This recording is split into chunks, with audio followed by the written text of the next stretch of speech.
Hello po mga manoy, mga manay. Si Dante Maravillas po, Bicolano vlogger, broadcaster from Albay. So ngayon, gusto ko kayong i-update sa mga kaganapan ngayon sa ating bansa. Ano ba yung mga balita ngayon? Mainit na balita po, lalo na sa issue ng impeachment. Yung isang senador, si JBR Sito mga kababayan, nagsabi, tama ito na sinabi ni JBR Sito, Senate duty bound to start BP Duterte impeachment trial. Yan po. Although itong si JBR Sito, ang paniwala ng iba, ako hindi ko man masyado abisado yung inclination nito ni JBR Sito. Kung neutral lang mga kababayan ito o alyado ng mga Duterte o sumusuporta sa mga Duterte. I-kuwan po ninyo nga. Hindi ko masyado kabisado itong si JBR Sito. Si Jinggoy medyo ang killing po, alams na sa mga public pronouncement niya. But anyway, ang importante naman dyan, naniniwala siya na dapat ang impeachment trial ay matuloy. As it is part of their duty na binibigay, mga kababayan, minamando mismo ng ating saligang batas. Kasi pag hindi mo kaya na gampanan ang minamandato ng ating saligang batas bilang isang senador, ano pat nandyan ka? Di ba po? Yun ang punto natin. Kung hindi mo kaya ang trabaho bilang isang senador, di umalis ka, you are free to resign. May papalit naman dyan sigurado sa inyo. Di magpa-special election. Di ba? Tapos ipos natin kung sino yung mga capable personalities at matitino na mga politiko. Sila yung isupport nating pumalit. Magsabi lang po kayo ay sa gagamitin ninyo sa personal ninyong interes ang opisina ng Senado. Hindi po ganyan. Hindi yan inyo. Lahat ng opisina ng gobyerno, nilagay natin yan ang mga opisinang yan para maglingkod sa interes ng mga mamamayan, hindi sa interes ng kung ilan lang mga barkada ninyo. Hindi ganun po. Kung gusto ninyo ng barkadahan na lang, magpribado, yan kayo sa pribado. Poproteksyonan ninyo yung barkada ninyo, that is your right. Kasi resources naman, personal resources ninyong ginagamit ninyo. Hindi yung opisina ng gobyerno ang tumutusto sa inyo po from the taxes of the Filipino people. Walang ganun po. Hindi po pwede yung ganun. Pahiram lang namin yan ng mga opisina ninyo. Pahiram namin. Huwag kayong masyadong mayabang. Ang kinabubuhay ninyo, yumaman kayo dahil sa impluensya, galing yan sa ating mga mamamayang Filipino. Huwag ninyong abusuin po. Tama ito na posisyon mga kababayan ni JBR Sito. Ibigay ko sa inyo yung istorya. Yan, sabi diyan, Senate Deputy Majority Leader JBR Sito believes the impeachment trial of Vice President Sara Duterte should push through despite attempts by some colleagues to have the case dismissed for lack of time during the 19th Congress. Kulang na daw sila ng panahon. Paanong kulang? Sobra-sobra yung inyong panahon. Huwag ninyong gagawin sangkalan yung Congress na for 2 months hindi inaksyonan. Hindi lang ninyo nakikita yung aksyon ng Kongreso, pero pinaliwanag na siya ng ating mga congressmen. Hindi yan nangangulugan, wala kayong hindi kami nagpipress con, hindi kami nag-announce, hindi kami nagtatrabaho. Nire-review na namin yung articles of impeachment, pinag-aralan na namin yung articles of impeachment. At siyempre, hanap kami ng mga mag-endorse. Kasi yun ang nakalagay sa batas, sa rules. Kailangan man makafile ng mga complainants, hindi na pag-aralan, immediately i-endorse sa Senado. Ano yan? Nag-file ka pa ng impeachment, di mo man pinag-aralan, tapos matatalo lang. So, importante na pag-aralan. Yung unang complaints, ang daming articles. Sobra 20 yata. So, sinummarize na lang po, nilagay nila 7 na lang po na articles of impeachment. Iyon ang in-endorse mga kababayan sa Senado na di na dumaan sa Committee on Justice kasi yun naman yung rules. Pag nakakuha ng 1/3 ng members of Congress, 106 yata yon, 215 yung pumirma. Ang unang pumirma si Sandro Marcos. So 2 months man lang, ginagawang dahilan mga kababayan ni Chis Escudero, inupuan daw for 2 months, kaya wala niyang makapagdikta sa amin. Bakit? Sino nagdidikta sa inyo? Mali yung sinasabi ninyong dinidiktahan kayo ng Kongreso. Ang sabi ng Congress, ang bola nasa kamay na ninyo. Walang pagdikta po kay Martini, report ng GMA News. Para kay House Speaker Martin Romualdez, dapat respetuhin ang desisyon ni Senate President Oh, you Jesus see? Escudero at ng Senado patungkol sa impeachment proceedings laban kay Vice President Sara Duterte. We have to respect the decision of the Senate President and the Senate. Yung sulat sa akin ni Senate President Jesus Escudero is pretty straightforward. Kaya yung impeachment complaint ay nasa Senado na. So we leave it to their sound discretion as to how they want to proceed and conduct, no? Ipinagpaliban ni Escudero ang pagsisimula ng impeachment proceedings ng ilang Oh, may narinig kayo na dinidiktahan? Pinapabayaan niya to the sound discretion ng Senado ang impeachment case. Hindi siya nagdidikta. Sabi nga niya, nirerespeto natin na niya yung desisyon ng Senado. Ang bula niya, nasa kanya na. Nasa kanila na, bala sila. Kami tapos na yung trabaho namin. Ganon din yung mga members ng Congress belonging to the majority. Tapos sabihin ni Chis Escudero, nasanay na daw, nadiktahan sila ni Speaker Martin. Sino si Speaker Martin na magdikta sa inyo? Ng mga senador kayo? That is a false accusation, mga kababayan. Hindi natin maintindihan kung bakit galit siya kay Martin Romualdez. Nagsiselos ka ba, Chis? Kasi si Martin Romualdez, maraming sumusuportang mga congressmen na may direktang influence sa mga distrito all throughout the country. Overwhelming ang support. At piniperceive ng ilan na baka successor, very close sa ating Pangulo. Kasi pinsan baka yun siya ang i-endorse na successor ng ating Pangulo. Alamang ganon, mga kababayan, pakinggan natin yung sinabi ng ilang mga congressmen, ni Congressman Paulo Ortega. Ayan mga kababayan sa interview ng Inquirer. Sa sinabi ni Senator Jesus Escudero na sunod-sunuran, parang sunod-sunuran daw yung House sa mga gusto ni House Speaker regarding the impeachment. I know, right? What happened? Hindi, naman tayo.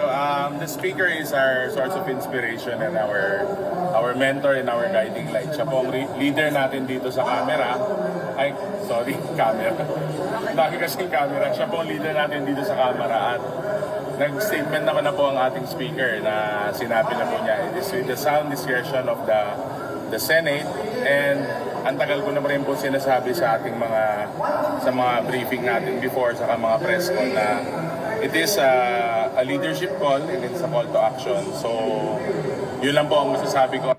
Sabi ko nga po na ang speaker ay ang leader namin dito sa Kamara. He is our source of guidance and inspiration.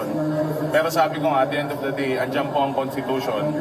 At kami po ang mga congressman, meron naman po kami kanya-kanyang pananaw, meron po kami kanya-kanyang opinion. At gaya po ng opinion ng mga counterparts namin sa Senate, nire-respeto rin po namin sila. At dapat respetuhin din po nila yung opinion namin dito sa Kamara. Pero sir, just to be clear, walang bas-bas o walang utos si Speaker kung ano yung gagawin ng mga congressmen. Kasi parang ganun yung implication. Parang inuutusan puno ni Speaker yung mga congressmen. Wala pong inuutos sa amin si Speaker. Push yung trial. Wala. Push yung trial. Wala. And it also undermines na parang si Speaker lang yung may gusto ng impeachment. Hindi naman po ganun. Sabi ko nga, may kanya-kanya pong pag-iisip ang mga congressman. Malinaw po. Walang dinidiktahan at hindi magdidikta ang Congress. Pinasa sa kanila yung trabaho, yung bola nasa kanila na kasi batay sa batas, power ng Congress yung impeach. Na-impeach na po ng Congress. Yung Senado, ang trabaho naman po, mag-try. Magsagawa ng trial. Kung malakas yung ebidensya, conviction. Kung mahina yung ebidensya, di-acquit ninyo. Ganun lang yun. Kaya tama ito si J.B. Ercito. Sabi ni J.B. Ercito, the Senate is duty-bound to convene the impeachment court according to the Constitution, acknowledging, however, that the process is both legal and more political. Ercito clarified that his posing for the trial to start does not mean he is for conviction, only that he believes it is the Senate's duty to hold it. Tama po. Dahil ba pinos mo yung impeachment trial na mandato ng konstitusyon, conviction na agad. Wala pang trial, wala pang presentation ng mga ebidensya, conviction na. Ang masama, mga kababayan, yung wala pang trial, acquittal na. Nagsasalita na si Amy Marcos, si Bato de la Rosa, si Marcoleta, doon sa, sa tribuna niya sa Dahig. Yun ang posisyon niya. May posisyon na siya to acquit. Wala pang presentation ng ebidensya. Wala pang pagbasa ng sakdal. Mga bias, mga kababayan, dapat ang senator judge impartial. Kaya dapat nga, sabi natin, ulitin ko na naman, somebody from the prosecution panel should file a petition before the impeachment court asking them, these senators, to inhibit from sitting as senator judge. Kasi wala pang hearing, wala pang trial, may judgment na sila, acquittal. Anong klase mga tao yan, mga kababayan, pagsasalaula ng kanilang posisyon bilang mga senator judges? They should be disqualified to sit as senator judges. Yung kampong nga ni Digong gustong ipa-disqualify yung dalawang ICC judges. You see? Ano yung base nun? Parang yung nagdesisyon na yung sa unang petisyon, hindi pabor kasi sa kanya, hindi pabor sa mga Duterte, gustong ipa-disqualify. So, kung yon, sabi ng mga judges, mga professionals anya kami, parang sinabing, hindi kami tulad ninyo. Ano ba? Yung kampo ng mga Duterte gustong ibalik dito. Ibalik ninyo kung kaya ninyo. Without trial, bring him home na. Bring Duterte home na, sabi ni Amy Marcos. I-kaladkarin mo, i-extract mo, dalhin mo dito, try mo. You see? Tapos ngayon si Amy Marcos may planong palitan si Chis Escudero. Open daw siya sa Senate presidency. Yan Senator Amy open to become next Senate President. O di, sige. Pero ituloy mo ang impeachment trial kung ikaw ang Senate President. Senator Amy Marcos said she is open to become the next Senate President if her colleagues choose her, though she is not actively pursuing the position. May nakisuyo lang sa akin na ako na lang daw tatakbo. However, she said he is listening to the platforms of Senate President Chis Escudero and former Senate President Tito Soto, emphasizing the need for a solid agenda and strong fiscal oversight. Nakikinig ako sa mga kandidato, si SP Chis, tatakbo ulit, si former SP Tito Sen, nagre-recruit din, lahat sila nangangampanya, nakikinig ako, klarong plataforma. Baka ang plataforma, pinakikinggan mo kung mag-acquit ba kay Sara Duterte, sasama ka. Pag hindi ka sasama. Yan ang mali. Di ba? Wala pang presentation of evidence. Mag-decide kayo kung acquittal or conviction basado sa ebidensya. Wag sa alliances ninyo. Hindi papayag yung ating mga mamamayang Filipino, Amy Marcos. Baka madamay ka sa kaladkarin at ihulog sa maulit. Hindi sa kapatid mo na si Bongbong Marcos. Kasi mahal na mahal namin yung kapatid mo, si Bongbong Marcos, kasi matino yung pag-iisip. Baka yung nangyari sa tatay mo, mangyari sa'yo. Di ba? Makasama ka sa kaladkarin at itulak namin dyan sa Ilog Pasig. Kasi hindi papayag ang ating mga mamamayang Filipino nang nagbanta sa kapatid mong ipapapatay. Ini-imagine na tanggalan ng ulo yung kapatid mo. Tapos yung tatay mo mismo pinalahura, gustong hukayin at itapon sa West Philippine Sea. Pagkatapos dun ka dumikit, hindi yan matatanggap ng ating mga mamamayang Filipino. Kung tanggap mo, iwan ko kung bakit. Kaduda-duda kung bakit ganyan. Nasisikmura mo ang ginawang kabalbalan ni Sara Duterte sa pamilya mo mismo. You see? Masalamat ka, nanalo ka pa rin. So balik tayo kay JB Ejercito. Sabi niya, di ba, that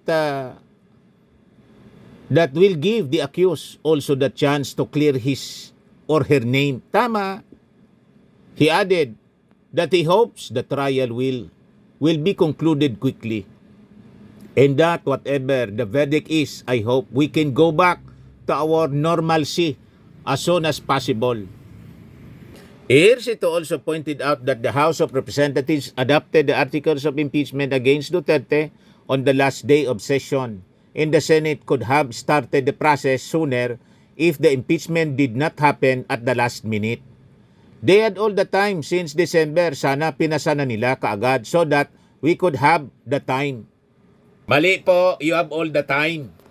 Basado sa schedule po, yung session ninyo sa Senado hanggang February 7, may 2 days pa sana. Kaya lang, inadjourn ni nag-motion si Joel Villanueva to adjourn February 5, nag-adjourn na kayo hanggang 7 pa based sa calendar. Anong rason? Bakit nag-adjourn kayo? Walang nag-object sa inyo. Kating-kati na kayo magbakasyon. Tapos inupuan ninyo ng 4 months. Sinisisi ninyo yung Congress inupuan ng 2 months. 2 months yun, kayo 4 months. May 2 days, session days pa na natitira, inat-short ninyo. Tapos may time si Chis Escudero manood ng fashion show ng kanyang asawa sa Paris. Sabi ng mga nagre-react, may time si Chis Escudero magpakapal ng kilay, manood ng fashion show ng kanyang asawa habang nakabakasyon pero nagsisweldo. Walang panahon para convene yung Senado bilang impeachment court mandated forthwith ng ating konstitusyon. Anong klaseng mga tao kayo? Tapos ituturo ninyo yung Congress.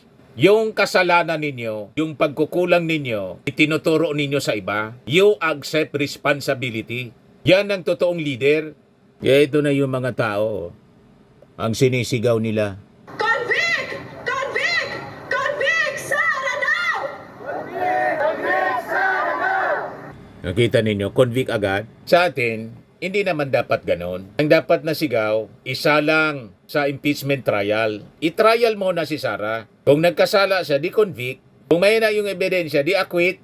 Ganon po. Kasi wala pa man pong trial, wala pang presentation ng mga ebidensya. Dumaan tayo sa due process. Sa tamang proseso, dapat tayo.